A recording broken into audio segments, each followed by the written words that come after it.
Hello नमस्कार किसान भाइयों, कैसे हैं आप सभी। आशा करते बहुत ही बढ़िया होंगे, स्वस्थ होंगे, मस्त होंगे। बहुत बहुत स्वागत है आपके अपने YouTube चैनल किसान मीडिया में। और मैं आपका दोस्त मिस्टर विकास विद्यार्थी बीएससी एग्रीकल्चर से हाजिर हूं आपकी सेवा में एक और नया वीडियो लेकर के। और आप लोग जो है देखना स्टार्ट कर चुके हैं देश का नंबर 1 चैनल किसान मीडिया। तो किसान साथियों, आज 14 जनवरी 2025 है और जो जनवरी का मंथ है वो लगभग में आधा जो है खत्म हो ही गया। तो किसान साथियों, इस टाइम पर जायद के सीजन की अगेती जो सब्जियां उनकी बुवाई चल रही है। और जो बेस्ट सब्जियां बेस्ट समय पर जिनकी है जो आप लोग बुवाई कर देंगे तो मार्केट में जाकर के एक बेस्ट समय पर आकर के आपको अच्छी खासी एक मोटी जो है कमाई दे करके जाएंगे। किसान भाइयों के मन में यही डाउट रहता है कि भैया समय के अनुसार में कौन सी सब्जी बेस्ट होगी जिसकी हम रोपाई कर दें या बुवाई कर दें जो आने वाले समय में एक अच्छी खासी मोटी कमाई हमको दे करके जाए। यही सबसे बड़ा मन में डाउट रहता है। तो किसान साथियों, आज मैं आपको किसान भाइयों के मन के जो डाउट है उसको क्लियर करने के लिए जायद के सीजन एक सभी चुनिंदा सब्जियों में से बेस्ट सब्जी लेकर के आया हूं कि जो किसान भाई इस सब्जी की जो बुवाई है लगभग में 15 से लेकर के 20-25 जनवरी के आसपास में बुवाई कर देंगे तो आने वाले समय में 2025 में जैसे ही किसान साथियों जनवरी के बाद में फरवरी और मार्च का फर्स्ट वीक स्टार्ट होगा तो उस टाइम पर आपको यही सब्जी मार्केट में एक अच्छी खासी मोटी कमाई दे करके जाएगी। आज मैं आपको इस वीडियो के माध्यम से करेला की टॉप और वैज्ञानिक खेती आप लोग कैसे करेंगे इसके बारे में पॉइंट बाय पॉइंट देंगे जानकारी और आप लोगों को बताएंगे कम समय में करेला की खेती करके एक अच्छी खासी मोटी कमाई आप लोग जो है किस प्रकार से कर सकते हैं। इसके लिए आपको पॉइंट बाय पॉइंट देंगे जानकारी, तो बने रहे वीडियो को लास्ट तक जरूर देखें बिना स्किप किए हुए। आज की जो वीडियो है बहुत ही ज्यादा इंफॉर्मेटिव होने वाली है। वीडियो को अभी से कर दें लाइक और चैनल को कर लें सब्सक्राइब। इस चैनल पर आए हैं पहली बार, आज मैं आपको इस वीडियो के माध्यम से बताएंगे करेला की जो खेती होती है इसका बुवाई करने का बेस्ट समय क्या रहेगा, किस प्रकार से जो है आप लोग इसकी बुवाई करेंगे, 1 एकड़ में कितना बीज सिलेक्शन करेंगे, जो मोस्ट इंपोर्टेंट हाइब्रिड वैरायटियां होती हैं वो कौन कौन सी होती हैं, किस प्रकार से आप लोग जो है इसका सिलेक्शन करेंगे। इन्हीं सब बातों को लेकर के करेंगे हम आपसे बातचीत और आप लोगों को बताएंगे करेला की खेती के बारे में A to Z point by point जानकारी। तो बने रहे वीडियो को लास्ट तक जरूर देगा बिना स्किप किए हुए। आज की जो वीडियो है बहुत ही ज्यादा इंफॉर्मेटिव होने वाली है। तो किसान साथियों, चैनल पर पहली बार आए हैं तो चैनल को अभी से कर ले सब्सक्राइब और वीडियो को कर दे लाइक। नमस्कार, एक बार फिर से back to my YouTube channel. बहुत बहुत स्वागत है प्यारे किसान साथियों हमारे यूट्यूब चैनल किसान मीडिया में। तो किसान साथियों, आज जो वीडियो है करेला की खेती के ऊपर में A to Z point by point मिलेगी जानकारी, तो लास्ट तक जरूर बने रहें। तो सबसे पहले मैं आप सभी किसान भाइयों को बताना चाहूंगा जो करेला की खेती है बहुत ही ज्यादा मोस्ट इंपोर्टेंट और पॉपुलर खेती है। मार्केट में एक अच्छे खासे मोटे रेट दे करके जाने वाली यह खेती है। तो किसान साथियों, इसकी जो खेती होती है वैसे तो हमारे एक प्रकार की मृदा में कर सकते हैं, लेकिन एक अच्छा मोटा उत्पादन लेने के लिए किसान साथियों को बलुई दोमट मृदा का चयन करना चाहिए जिसका जो पीएच मान होता है 6 से लेकर के 7.5 के आसपास में भी होगा तो अच्छा उत्पादन देखने को मिलेगा। अब मैं आपको एक बात और बताना चाहूंगा किसान साथियों, इसकी जो खेती होती है वो हमको जैसे कि ब्लैक मृदाएं होती हैं या एकदम से क्ले सोइल होती हैं, एकदम से जो चिकनी मृदाएं होती है उस प्रकार की मृदा में हम इसकी खेती सफलतापूर्वक नहीं कर सकते हैं क्योंकि इसमें जल भराव जैसी जो समस्याएं बनी रहती हैं। तो इस प्रकार की मृदा में हमको जो करेला की खेती होती है इसका बुवाई बिल्कुल भी नहीं करना चाहिए। फिर उसके बाद में किसान साथियों, जो नदी के किनारे की जिसकी जो हम दियारा भूमि बोलते हैं रेतीली मृदाएं होती है उसमें इसकी जो खेती होती है हम सफलतापूर्वक आसानी से कर सकते हैं। तो इस प्रकार की मृदा का आप लोग जो आसानी से चयन करेंगे। फिर उसके बाद में यदि आपका जो प्लॉट खाली पड़ा है या खाली होने वाला है तो सबसे पहले आपको इस चीज में ध्यान रखना बहुत जरूरी है। सबसे पहले एक जो है पलेवा करेंगे। जो पहला पलेवा होगा बहुत ही ज्यादा मोस्ट इंपोर्टेंट रहेगा क्योंकि ये जो बेल वाली फसलें होती हैं जायद के सीजन की, ये सब्जियां जमने में थोड़ा जो टाइम होता है थोड़ा अधिक लगता है, तो इसलिए मिट्टी में नमी होना बहुत जरूरी होता है साथियों। तो सबसे पहले आप लोग पलेवा कर देंगे। हल्का हल्का पलेवा करने के बाद में 6 से लेकर के 8 दिन के अंतराल पर उसमें ओट आ जाएगी। ओट आने के बाद में किसान साथियों पहली आप लोग जो है एक जुताई कराएंगे हैरो से जुताई कराने के बाद में साथियों आप लोग जो है पहला एक जो बायर कंपनी का 4 किलोग्राम का रीजेंट अल्ट्रा आता है 1 किलोग्राम, मतलब 1 एकड़ के खेत में 4 किलोग्राम का एक जो पैकेट होगा उसको डालना बेहद जरूरी होता है जिससे कि जड़ में लगने वाले विभिन्न प्रकार के रोग दीमक सहित जो कि छुटकारा पाएगा, आपकी जो फसल अच्छी तरीका से ग्रो करेगी। फिर उसके बाद में किसान साथियों आप लोग 1 एकड़ के खेत में 8 से लेकर के 10 कुंटल जो वर्मी कंपोजिट की वीआईपी खाद होती है किसान वाली। फिर उसके बाद में किसान साथियों भाई 6 से लेकर के 8 टन सड़ी हुई गोबर की खाद आपको मिला देनी है। ये दोनों जो खादें मिलाने के बाद में किसान साथियों अच्छी तरीका से 2 बार कल्टीवेटर की सहायता से खेती की जुताई कराएंगे। अब आपको कुछ पोषक तत्व देने हैं। पोषक तत्व में किसान साथियों जो डीएपी होती है, जो जिसको हम फास्फोरस बोलते हैं, वो आपको 1 एकड़ के खेत के लिए लगभग में 40 से लेकर के 45 किलोग्राम लेनी है। और वहीं पर किसान साथियों यदि हम नाइट्रोजन यानी यूरिया की खाद की बात करेंगे तो 30 से लेकर के 35 किलोग्राम लेनी है। और वहीं पर किसान साथियों हम पोटास की बात करेंगे तो 25 से लेकर के 30 किलोग्राम, जिंक 4 से लेकर के 5 किलोग्राम, जो सल्फर होती है वो लगभग में 4 से लेकर के 6 किलोग्राम आपको ले लेनी है। और ये सब जो पोषक तत्वों का मिश्रण बनाएंगे, मिश्रण बनाने के बाद में आप लोग ब्रूडकास्टिंग कर देंगे। ब्रूडकास्टिंग के बाद में किसान साथियों अब जो है आप लोग 2-3 बार कल्टीवेटर से खेत की जुताई करेंगे और एक जो जुताई है किसान साथियों रूटावेटर से कराएंगे, जिससे आपके खेत में छोटे छोटे डलियां वगैरह रह जाएंगी, वो अच्छी तरीके से पिस जाएंगी। या वो वर्मी कंपोजिट खाद की हो या वो घूरे की हो या किसी भी पोषक तत्व में बनी हुई छोटे छोटे डेले वगैरह होंगे, वो अच्छी तरीके से पिस जाएंगे। अब जो आपका जो खेत अच्छी तरीके से हो गया तैयार। अब आप लोग क्या करेंगे, जो इस टाइम पर बेस्ट वैरायटियां हैं, आप लोग इनमें से जो सबसे ज्यादा बेस्ट वैरायटी अर्का हरित, पूसा विश्वास, ये जो वैरायटियां हैं बहुत ही ज्यादा बेहतरीन है। पूसा नमीन, ये जो वैरायटियां बहुत ही ज्यादा बेस्ट हैं, पावरफुल है। आप इन वैरायटियों में से किसी भी वैरायटी का सिलेक्शन कर सकते हैं। अब आपको 1 एकड़ के खेत के लिए लगभग में 600 से लेकर के 800 ग्राम बीज का सिलेक्शन करना है बेस्ट क्वालिटी का।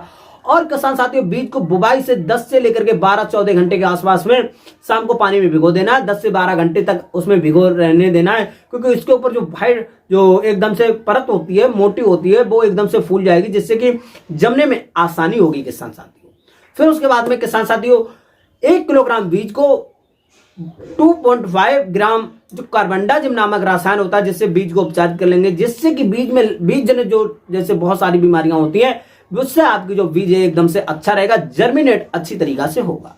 फिर उसके बाद में आप लोग करेंगे इसकी बुवाई। इस टाइम पर किसान साथियों आप लोग क्यारी विद पे भी कर सकते हैं, मल्चिंग पैड भी बना सकते हैं, प्लास्टिक मल्च का प्रयोग कर सकते हैं। तो आपकी जो फल की क्वालिटी भी रहेगी अच्छी रहेगी, मार्केट में अच्छी डिमांड भी रहेगी, और फल जो उत्पादन होगा, प्रोडक्शन होगा, प्रति एकड़ के हिसाब से आपको अधिक लाभ मिलने वाला है।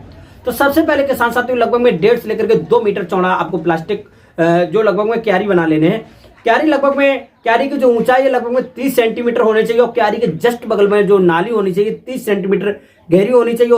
उसके बाद में 30 सेंटीमीटर गहराई के बाद में किसान साथियों ये चौड़ाई भी 30 सेंटीमीटर रहेगी। उसके बाद में आपको नेक्स्ट नाली बना ली है।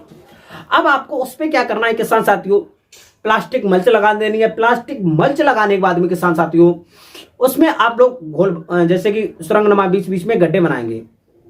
गड्ढे बनाने के बाद में किसान साथियों एक गड्ढे में लगभग में आपको 3 से लेकर के 4 सीड लगा देने हैं। और 3 से लेकर के 4 सीड लगाने के बाद में किसान साथियों लगभग में 1.5 से लेकर के 2 मीटर बीच में जगह ढील देनी है। उसके बाद में फिर भी आपको लगभग में उसी प्रकार से 30 बाई 30 सेंटीमीटर का गोलाई में आपको फिर एक गड्ढा बनाना है। उसमें 3 से लेकर के 4 सीड उसमें फिर से लगा देने हैं। फिर आपको लगभग में 1.5 से लेकर के 2 मीटर आसपास में जो है वो जगह ढीलेंगे। इस प्रकार से पूरे 1 एकड़ के खेत में अच्छी तरीका से बुवाई कर देंगे। बुवाई करने के बाद में किसान साथियों इसमें क्या होता है, इससे मल्चिंग लगाने से आपके जो खेत में विभिन्न प्रकार के खरपतवार निकलेंगे, उसका भी प्रकोप देखने को मिलता ही नहीं है। क्योंकि नीचे खरपतवार निकलेंगे, नीचे एकदम से प्लास्टिक मल्च लगा हुआ है, तो वहां से फसल में ज्यादा प्रकोप देखने को मिलेगा ही नहीं किसान साथियों।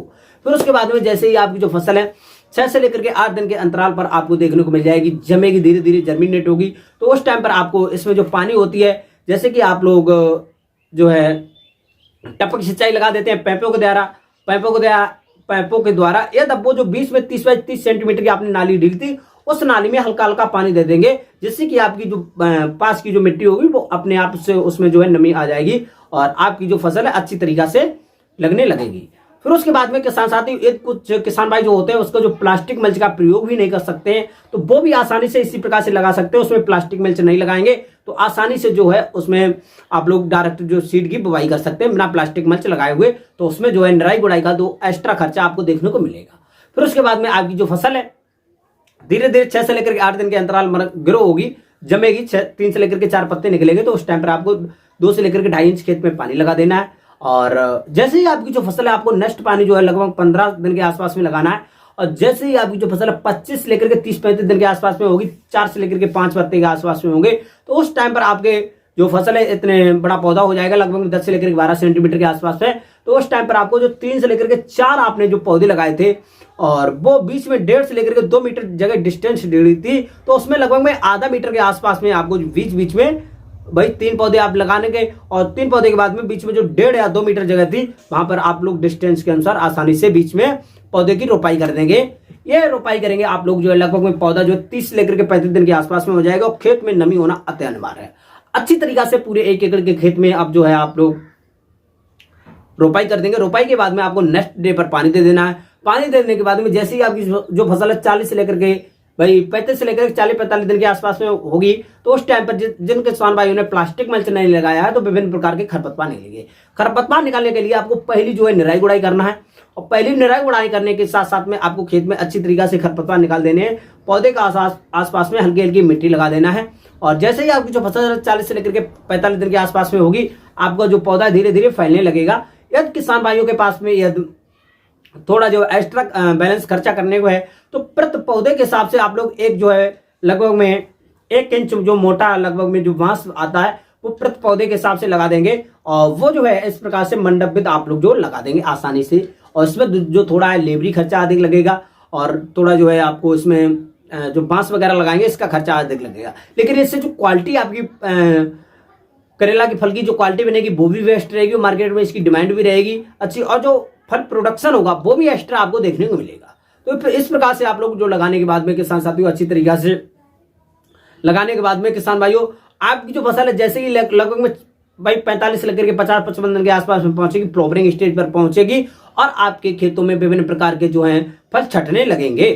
और आप लोग जो है उस टाइम पर हल्का हल्का पानी देते रहिए। आपके खेत में किसी भी प्रकार से सूखा नहीं होना चाहिए। और इस टाइम पर जो विभिन्न प्रकार के जैसे कि व्हाइट फ्लाई और मक्खियों का या किसी भी डिजीज का प्रकोप रहता है, तो डिजीज के प्रकोप को आपको जरूर बचाना है। किसी भी प्रकार के डिजीज है तो कमेंट बॉक्स में जरूर बताएंगे, मैं उसका 100% सोल्यूशन बताने की कोशिश करूंगा, और डिजीज के ऊपर जस्ट ही मैं आपको सीरीज देने वाला हूं। फिर उसके बाद में किसान साथियों जैसे ही आपकी जो फसल है 55 से लेकर के 60 और 65 दिन के आसपास में पहुंचेगी, आपकी जो करेला के जो फल होंगे लगभग में भाई 8 से लेकर के 10 11-12 सेंटीमीटर के आसपास में लंबाई में हो जाएंगे। और उस टाइम पर आपको पहली जो है आपको तोड़ाई करने को मिल जाएगी 55 से लेकर के 60 और 65 दिन के आसपास में। पहली तोड़ाई जो है आपको मार्केट में ले जाकर के अच्छी तरीका से साफ सफाई करके मार्केट में ले जाएंगे।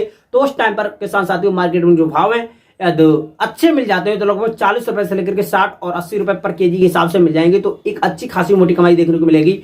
इसकी जो तोड़ाई है किसान साथियों मंडप विधि में आसानी से कर सकते हैं, उसमें ज्यादा ढूंढने की जरूरत नहीं होती। लटकते हैं आसानी से ब्लेड अच्छे धारदार वाले ब्लेड से आप उसकी कटाई करेंगे, जिससे कि पौधा खिंच ना पाए और टूट ना पाए। फिर उसके बाद में किसान साथियों इसकी जो तोड़ाई है 4 से लेकर 5-6 बार आप आसानी से कर सकते हैं। और बाद में जो किसान साथियों अच्छे जो बड़े करेले हो जाते हैं, बेस्ट क्वालिटी के रहेंगे, तो उनकी जो है आप लोग बीज तैयार कर सकते हैं, जो आपको नेक्स्ट टाइम पर आसानी से काम में लाए जा सकते हैं। नॉर्मल खेती में जैसे हाईटेक जो खेतियां होती है उसमें हम इसका जो बीज है प्रयोग में नहीं लाए जा सकते हैं। जो एकदम से नॉर्मल अपने गांव में जैसे थोड़ा 1-2 बीघा के आसपास में खेत लगाते हैं, तो वहां पर आसानी से इसके जो बीज हैं जर्मिनेट आप लोग आसानी से कर सकते हैं, और फल प्रोडक्शन भी अच्छा होगा, इसकी मार्केट में डिमांड भी रहेगी। फिर उसके बाद में किसान साथियों एक अच्छा खासा मोटा उत्पादन देखने को मिलेगा।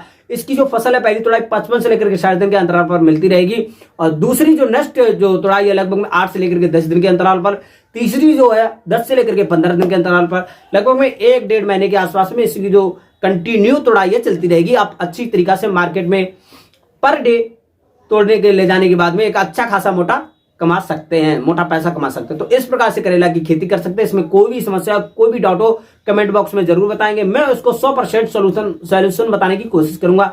आज की जो खेती है वो यहीं तक रखेंगे, मिलेगी एक नई और नेक्स्ट वीडियो में। तब तक के लिए सभी किसान भाइयों से नमस्कार, जय हिंद, जय भारत, जय जवान, जय किसान।